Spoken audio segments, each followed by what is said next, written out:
Hey Facebook, it's Charlie again here with the Austin Aquarium, and we've got a pretty cool thing today. We're going to be showing you our Barney, our reticulated python. So if you've been here before, you know he's our big yellow snake. Now just a little bit of a warning for all of you guys. We are going to be attempting to feed him today, so if you're a little squeamish with a little bit of blood, or you don't want to watch a predator eat prey, I recommend stop watching for a little while and come back, and you can skip ahead of if he does end up eating today. Just a little bit of warning, and I think it's a really cool thing. We all think it's really cool here at the Austin Aquarium, so I recommend watching it, but just a little bit of warning for you guys if you are a little bit squeamish. So we're going to have our employees over here open up the door. Today we have a 6-pound rabbit for Barney to eat. Now Barney is a reticulated python. Like I said, he comes from Southeast Asia. They're one of the most widely distributed snakes in the world. Now a really cool thing about him is his size. He's 13.5 feet long. But he's still just a baby. He's only about 4 years old, and retics are the longest species of snake in the world. He's going to get up to be about 22 feet, hopefully. So right now, because of that, with his size, medium's eating that 6-pound rabbit. Hopefully he'll strike and take it for us today. It's not a guarantee. Sometimes snakes can be kind of picky, just the same way we can be kind of picky while we're eating. You're going to notice he's sticking his tongue out. He's sensing it. He's smelling it. Now this rabbit is already dead. We feed a lot of most snakes frozen thawed. Now the reason for this is because we want to keep it safe for our animals. You know, if we threw a live rabbit or a live rat in there, it could be pretty dangerous for him, and we want him to be in the best condition possible for you guys to always see him. Now Kristen's shaking it a little bit to kind of stimulate being alive, and we also warmed it up for Barney earlier to give it the most realistic natural aspect of it. Now if you look at Barney's nose, you notice some little dark indents on there. Those are known as heat pits. And what he uses those for is to sense warm-blooded animals. So he senses us. He senses, you know, the duck down the street, the neighbor's dog, the neighbor's cat, or rat or mouse, anything. Now these guys, as they can be kind of picky in here, but they'll pretty much eat anything that's the right size for them. So Barney right now, he couldn't eat me, but this rabbit's perfect size for him.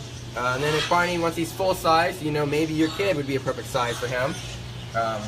So we always want to make sure that he's getting the right food. But these guys out in the wild in Southeast Asia, they're not afraid to go after, you know, the dogs, the cats, the pigs, the rabbits. Anything that's a good size for him is going to be good for him. Now reticulated pythons, when they lay their eggs, they usually can lay about 15 to up to 80 eggs.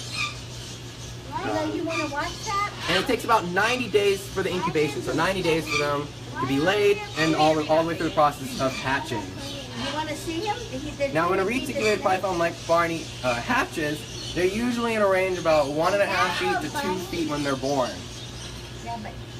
Now you notice Barney is special. He's the yellow color. That is not the natural color you'll find out in the wild. The natural color you're going to find out is more of a brown color, so that they can camouflage and blend in with their surroundings. If Barney were out in the wild right now, he'd surely get eaten by something. And then when he was younger, definitely he would have gotten eaten, because this yellow is going to stick out. So his specific type, or his morph, is a lavender albino. So throughout the pet trade, what people do is they breed all these different snakes together to get different morphs, to get different colors, to show the difference that their skins can do. But you'll most likely, almost 99%, never find a morph like him out in the wild. Now you notice he's showing not much interest in their food right now. That is okay. We're not going to try to force our animals to do anything they don't want to do. So if he doesn't want to eat right now, he doesn't have to. But we'll kind of probably throw it in a little bit later for him to see. Now, speaking of eating, you know, how often does a snake like him have to eat? Well, typically we try to feed Barney about once a week. But he doesn't have to eat every week. He can go up to sometimes up to about 3 months without eating and still be completely fine. And out in the wild, they're going to be able to do the same thing. If a snake like him having to eat every day, you know, there wouldn't be much prey left, because there are thousands of these guys out in the wild. Now I said reticulated python earlier. The reticulated part of his name is Latin for net-like. So if you look at all the designs, the geometric figures all over his back, that's where he gets that title from, because it kind of looks like a net. It's very similar to reticulated giraffes. If you know what a giraffe looks like, their pattern, that's the retic part of it.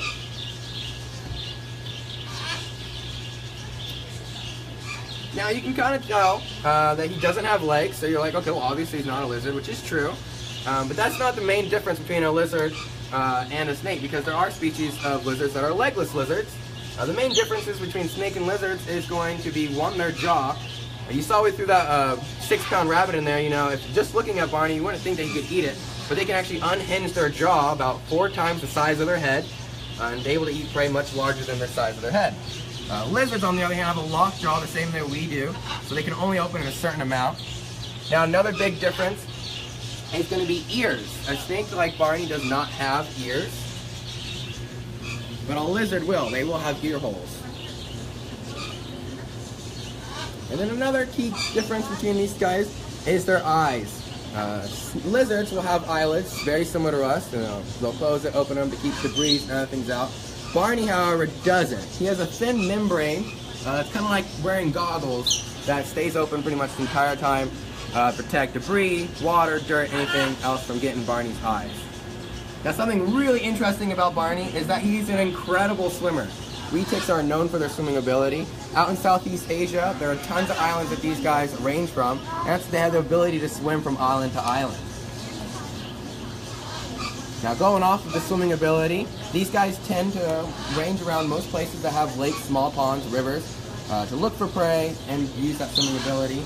But they're not very arboreal. They don't like to climb up in trees the same way like a green tree python would. These guys like to stay on the bottom, stay close to their prey, the large mammals, other things that they're going to eat. Now, if you look at Barney, you notice he's kind of coiling up right now in the back. It could be a defensive position, or it could be maybe he's like, well, I saw food was in here, and now I'm maybe interested in it, or I'm not. We can't pinpoint exactly because we can't read his mind what he's feeling right now, but it doesn't really seem like he wanted to eat. Now, looking at our exhibit, the first thing on your head just walking by might be, oh my gosh, that snake is huge and that tank is way too small for him. Well, that's okay to think, but it's not true. Retics like him and almost pretty much every species of snake, they don't need a lot of room. Out in the wild, you know, they're going to try to pick out their spot that they want to hang out. They want to coil up and be safe away from predators and other things like that.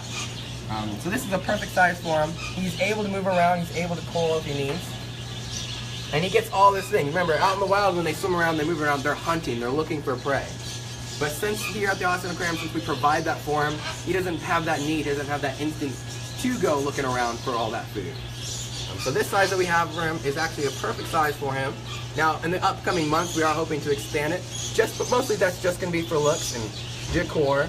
It really won't affect him. He's content. Even if we put this in half the size that it is now, he'd be just as happy as he is now. That's going to conclude our retic part for you guys. I wish he had eaten for you guys. I'm sorry they didn't, but usually we tend to feed this guy on Wednesdays around 2 to 3 o'clock.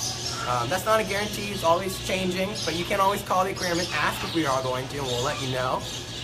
And then again, it's not a guarantee if you'll eat that day, but we always try. So I recommend you guys come to the Austin Aquarium, check Barney out, check all of our reptiles out. We'd love to see you guys here. We've got some great coupons online right now, and it's even cheaper to buy your tickets online if you want to try doing that option. But I hope you guys have a great rest of the day, and come check Barney out soon.